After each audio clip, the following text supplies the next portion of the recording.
The rain had been falling for 3 hours when I pulled into the parking lot of St. Michael's Chapel, the kind of upscale waterfront venue that Vanessa would have picked herself if she'd had the chance. The building was all glass and polished wood, designed to make mourners feel sophisticated even in their grief.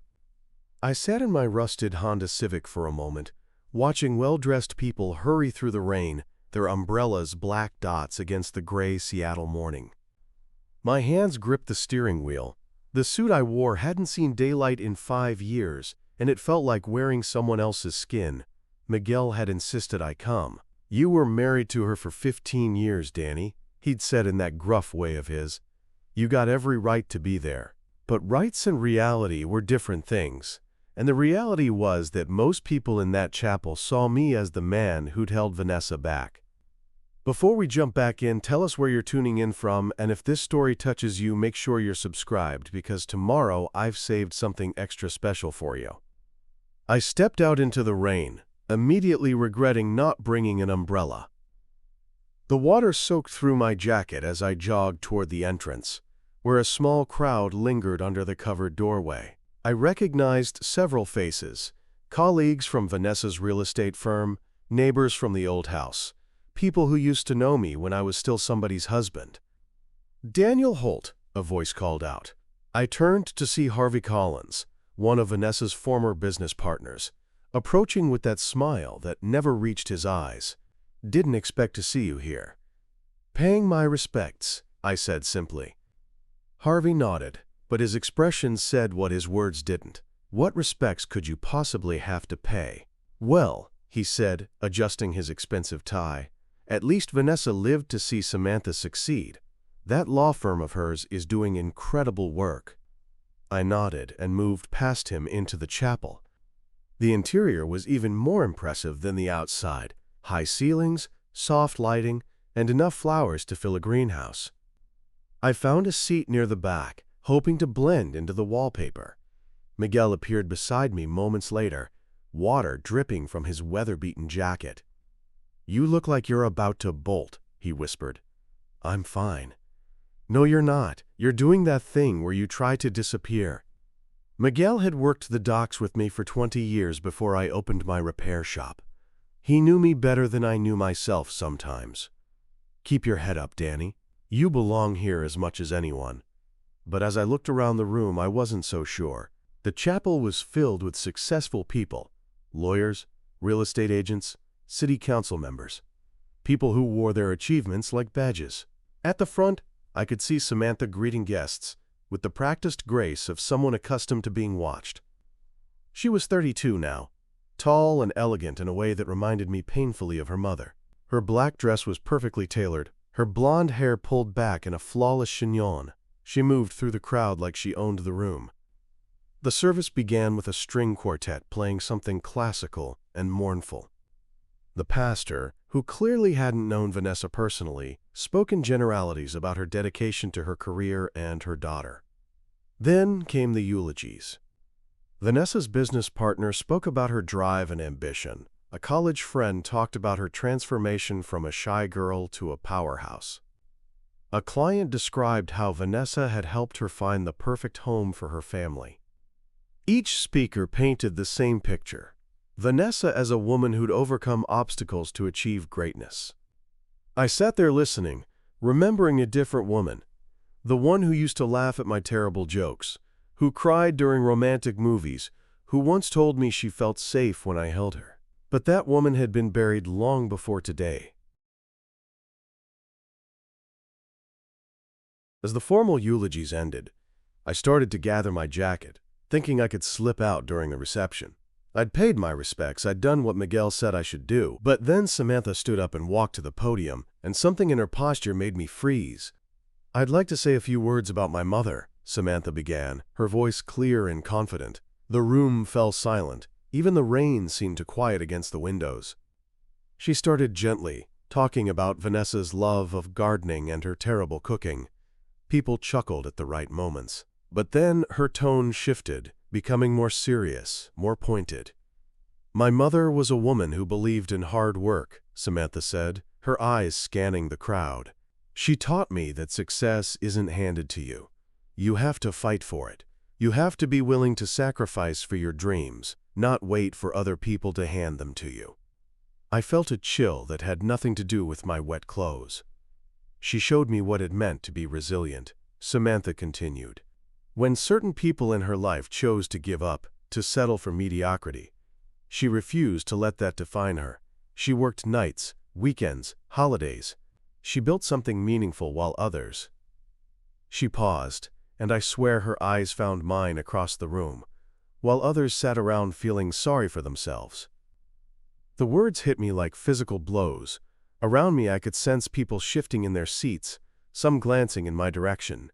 Harvey Collins had a slight smirk on his face. My mother taught me never to make excuses, Samantha went on, her voice growing stronger. She showed me that you can't blame other people for your own failures. You can't spend your life being… Another pause, longer this time. Worthless. The word hung in the air like smoke. I felt every eye in the room turn toward me. My chest tightened, and for a moment I couldn't breathe. Samantha wasn't just giving a eulogy, she was delivering a verdict. In front of everyone who'd ever known me, she was telling them exactly what she thought of her father. I'm grateful, she concluded, that my mother taught me what not to become. The applause was polite but uncomfortable. People didn't know quite how to react to what they'd just witnessed. I sat frozen, Miguel's hand gripping my arm like he was afraid I might stand up and make a scene. But I wasn't going to make a scene. I was going to do what I always did, endure it quietly and pretend it didn't matter. Except this time, something was different. This time, as I sat there with my daughter's words echoing in my ears, I felt something I hadn't felt in years. It wasn't just hurt or shame, it was anger. Clean, pure anger at being reduced to a single word by someone who'd never bothered to ask for my side of the story. I stood up, my chair scraping against the floor loud enough to draw more stares. Miguel looked up at me with concern. "Danny." "I need some air," I said, and walked out of the chapel into the rain. The rain soaked through my suit as I stood outside the chapel, but I barely felt it. Instead, I was 17 years in the past, sitting at our old kitchen table while Vanessa served dinner to 15-year-old Samantha. "Your father had another one of his brilliant ideas today," Vanessa had said, setting down a plate of spaghetti with more force than necessary. "He wants us to drive to the coast for vacation instead of flying to Hawaii like civilized people." Samantha looked between us with the careful attention teenagers paid to adult conflicts. "Why would we want to drive somewhere when we could fly?" "Because your father thinks we need to rough it," Vanessa said, making air quotes. "He doesn't understand that some of us have worked hard enough to afford nice things." I'd wanted to explain that I thought a road trip might be fun, that we could see things together, make memories. But Vanessa's tone made it clear that my idea was already dead in the water. "It was just a suggestion," I said. "Everything's just a suggestion with you," Vanessa replied. "You never actually commit to anything, do you?" Samantha nodded along, absorbing her mother's frustration like a sponge. She was at the age where she was forming her opinions about the world, and every dinner conversation like this was a lesson in who mattered and who didn't. Later that same week, I'd worked a double shift at the docks to cover the cost of Samantha's summer camp, the expensive one that all her friends were attending. I came home exhausted, my back aching, to find Vanessa hosting a dinner party for her real estate colleagues. She introduced me to her guests as my husband, Daniel. He works at the marina, not he's working extra hours so our daughter can go to camp, or he sacrificed his weekend so we could afford this house. Just, he works at the marina, like it was something to be apologetic about. Samantha had absorbed it all, the subtle dismissals, the casual diminishment, the way Vanessa painted herself as the family's sole provider while I was just along for the ride. And why wouldn't she? Children believe what they're shown, and what Samantha was shown, night after night, was that her mother was the strong one, and her father was the disappointment. By the time I reached my repair shop, my suit was ruined and my hands were shaking. From cold or anger, I couldn't tell. The shop sat in a weathered building near the docks, sandwiched between Leah's cafe and a ship chandlery that had been there since the 1940s. It wasn't much to look at, but it was mine. I'd barely gotten the door open when Miguel's truck pulled up outside. He came in shaking the rain from his jacket, carrying 2 cups of coffee from Leah's place. "Figured you might need this," he said, handing me a cup.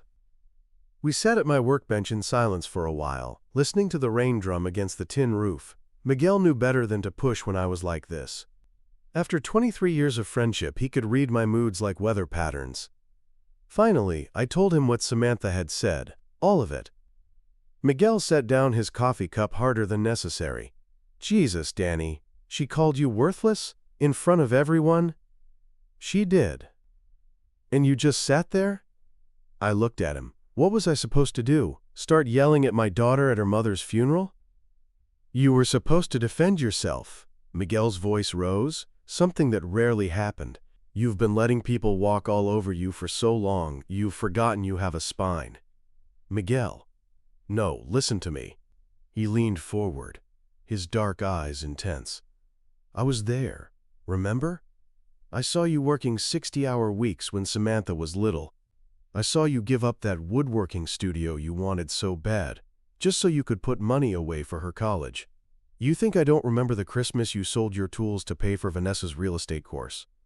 I did remember, all of it. But those memories felt like scenes from someone else's life.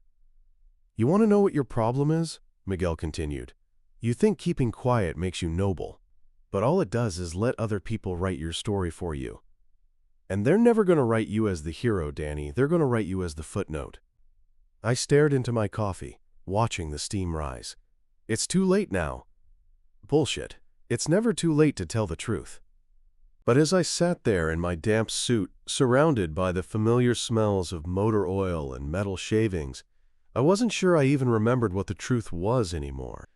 That night, I couldn't sleep. I lay in my small apartment above the shop, listening to the rain and remembering things I'd tried to forget, like the day I sold my woodworking equipment. Samantha had been 3, and Vanessa was pregnant with what would have been our second child. We lost the baby at 5 months, but the medical bills remained. Vanessa was trying to get her real estate license, and money was tight.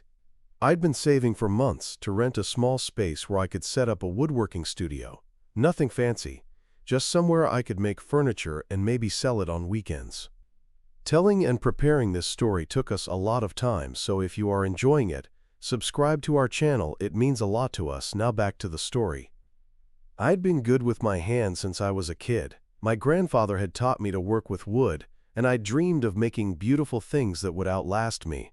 But when the bills came, and Vanessa looked at me with those worried eyes, I knew what I had to do. I sold everything. The table saw my grandfather had left me, the hand planes I'd collected over years, the drafting table where I'd sketched my designs. I got enough to cover the medical bills and pay for Vanessa's real estate course. "It's just temporary," she'd said, kissing my cheek as I handed her the check. "Once I get established, you can buy new equipment, better equipment." But temporary had stretched into years, and years had stretched into decades. Vanessa's career took off like a rocket.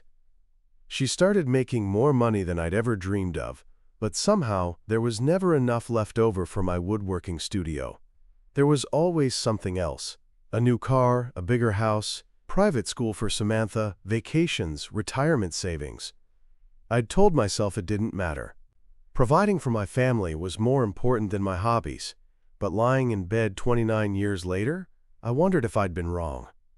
Not about providing, I'd never regret that. But about keeping quiet, about never asking for my dreams to matter too. The next morning, I walked next door to Leah's cafe. The place was warm and steamy, filled with the smell of fresh coffee and baked goods. Leah Kim had owned the cafe for 8 years, ever since she'd moved to Seattle from Portland. She was in her 40s, with silver-streaked black hair and laugh lines around her eyes that spoke of someone who'd learned to find joy in small things. "You look terrible," she said when she saw me. "Thanks. That's exactly what I needed to hear."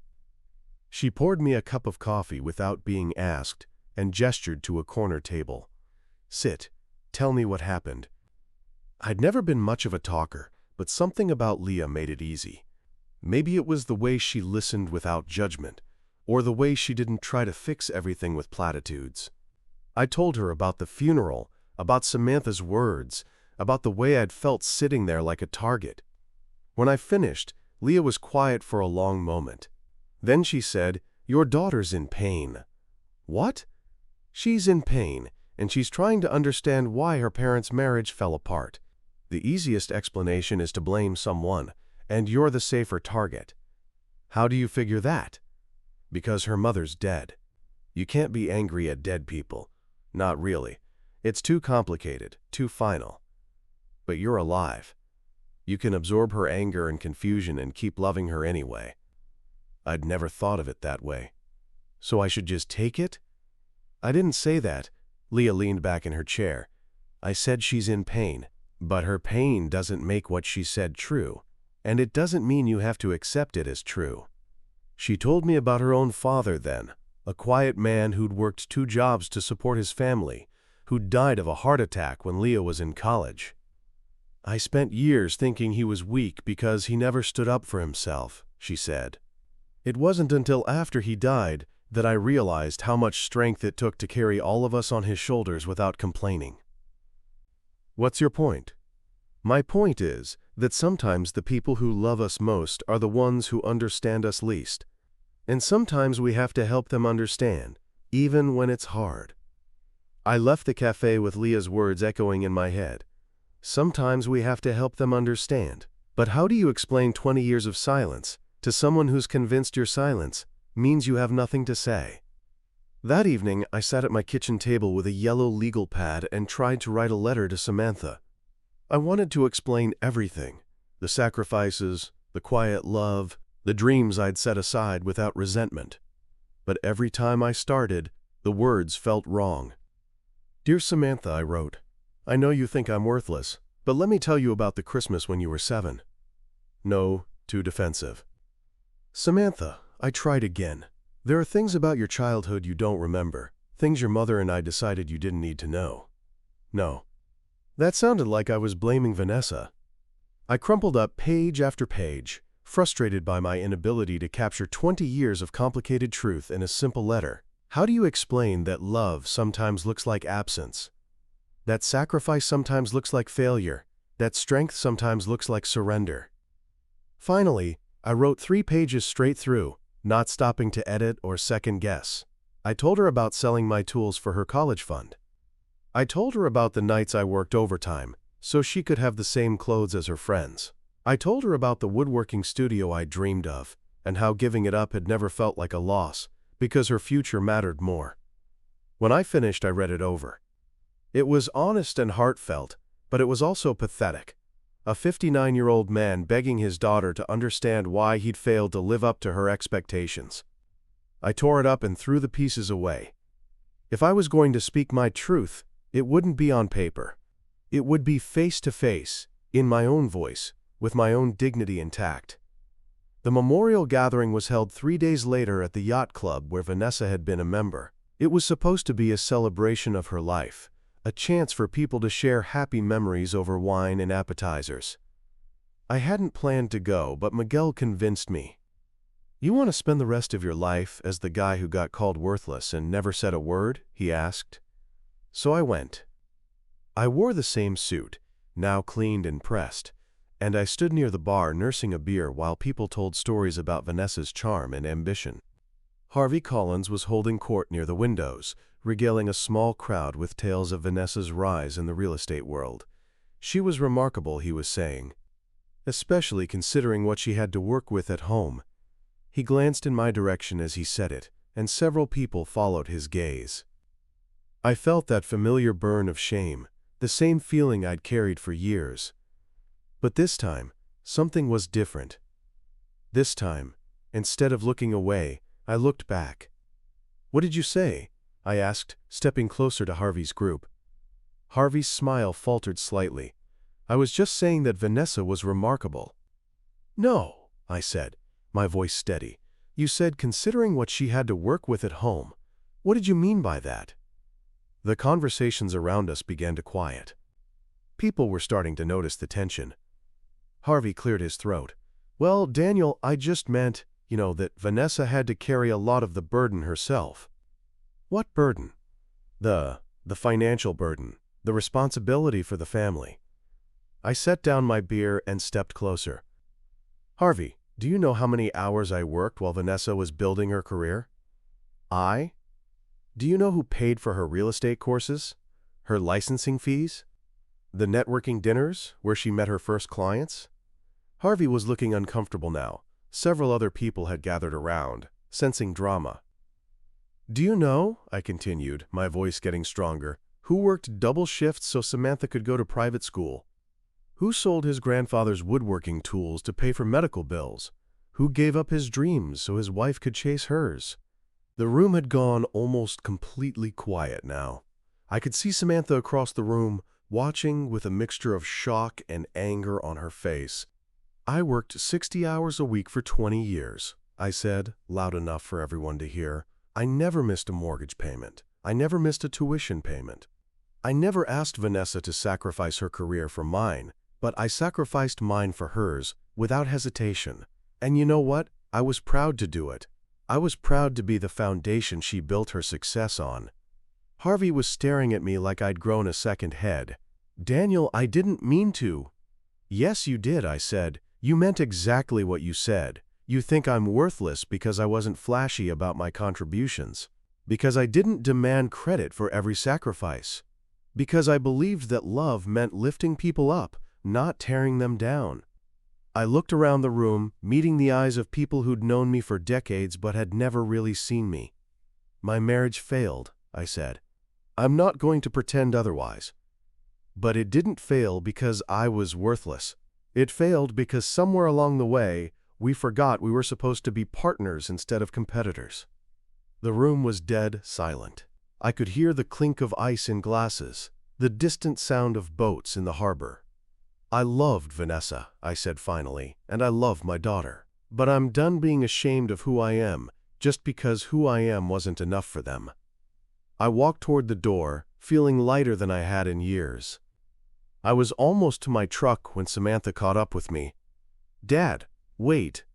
I turned around. She looked shaken, her perfect composure finally cracked. What was that? She demanded. That was the truth. That was you trying to rewrite history to make yourself look better. I studied her face, seeing so much of Vanessa in her features but also something of myself. The stubborn set of her jaw, the way she held her shoulders when she was angry. Sam, I said quietly, I'm not trying to rewrite anything. I'm just telling the part of the story you never heard. Mom told me plenty about how things really were. Your mother told you her version, and her version was true for her. But it wasn't the only truth. Samantha's eyes were bright with tears she wouldn't let fall. You left us. I left the marriage. I never left you. You might as well have. Do you know how many times I called you after the divorce? How many times I invited you to things? The words hit me like a punch. Because she was right. After the divorce, I'd been so consumed with guilt and shame that I'd pulled away from everyone, including her. You're right, I said. I did leave you. Not physically, but emotionally. And I'm sorry for that. I was so worried about not making things harder for you that I made them harder anyway. She stared at me, apparently not expecting an apology. But Sam, I continued, me being a lousy ex-husband doesn't make me a worthless person, and it doesn't erase 20 years of love and sacrifice that came before. I don't know what to believe anymore, she said. And for the first time in years she sounded like the little girl who used to climb into my lap for bedtime stories. You don't have to believe anything, I said. You don't have to forgive me or suddenly think I'm wonderful. You just have to know that I'm not the man you described at that funeral. I'm not worthless. I'm flawed, and I've made mistakes, but I'm not worthless. I got in my truck and drove away, leaving her standing in the parking lot with the rain beginning to fall. Miguel was waiting for me at the shop with 2 cups of coffee and a grin. Heard you caused quite a stir at the yacht club, he said. Word travels fast. Leah was there. She said Harvey Collins looked like he'd been hit by a truck. I sat down at my workbench and sipped my coffee. It was good coffee, better than I usually bought for myself. I think I might have burned some bridges today. Good, Miguel said. Some bridges deserve to be burned. I don't think Samantha is going to forgive me anytime soon. Maybe not. But that wasn't why you did it, was it? I thought about that. No, I did it because I was tired of being invisible, tired of letting other people decide what my life meant. And how does it feel? I considered the question. How did it feel to finally speak up after decades of silence? How did it feel to claim my own story instead of letting others write it for me? It feels like I can look at myself in the mirror again, I said. Leah appeared in the doorway, shaking rain from her coat. Mind if I come in? I brought cookies. The more the merrier, Miguel said, making room for her at the bench. So, Leah said, unwrapping a plate of chocolate chip cookies, I hear you gave quite a speech today. I hear word travels fast around here. People are talking, she said, but not the way you might think. Mrs. Patterson from the flower shop said she never knew you'd worked so hard. Jim from the chandlery said he remembers you taking extra shifts when Samantha was little. Really? Really? You spent so many years being quiet that people forgot you had a voice. Today reminded them. We sat there for a while, eating cookies and listening to the rain. Outside, the harbor was dark except for the lights of the boats bobbing at their moorings. I thought about Samantha, probably still angry and confused. I thought about Vanessa, and whether she would have understood what I'd done today. I thought about Harvey Collins, and all the people who'd written me off as insignificant. But mostly, I thought about how it felt to stand up straight for the first time in 20 years. I should probably head home, I said finally. Danny, Miguel said as I was locking up, I'm proud of you. For what? For remembering who you are. I walked to my truck through the gentle rain, feeling something I hadn't felt in a very long time. Peace. Not the peace of surrender, but the peace of a man who'd finally decided to fight for his own dignity. I didn't know if Samantha would ever see me differently. I didn't know if the people at the yacht club would remember my words, or just the gossip they'd generated. But I knew something now that I hadn't known that morning. I was not worthless. I was a man who'd loved imperfectly but deeply, who'd sacrificed quietly but willingly, who'd endured years of diminishment without losing himself completely. And that was enough. For the first time in 20 years, it was enough. As I drove home through the rain-soaked streets of Seattle, I thought about the woodworking studio I'd never built, the dreams I'd set aside, the words I'd never spoken until today. Maybe it wasn't too late for any of them. Maybe at 59, I was finally ready to stop apologizing for taking up space in the world. The thought made me smile as I pulled into my parking space. Tomorrow, I decided, I might start looking into woodworking tools again. Not because I needed to prove anything to anyone, but because some dreams are worth returning to. And some men are worth fighting for, even when that man is yourself. Up next, we have 2 more incredible stories that are waiting for you. Just click the image you want to watch, and it will take you there. If you enjoyed this video, make sure to subscribe. It would mean a lot.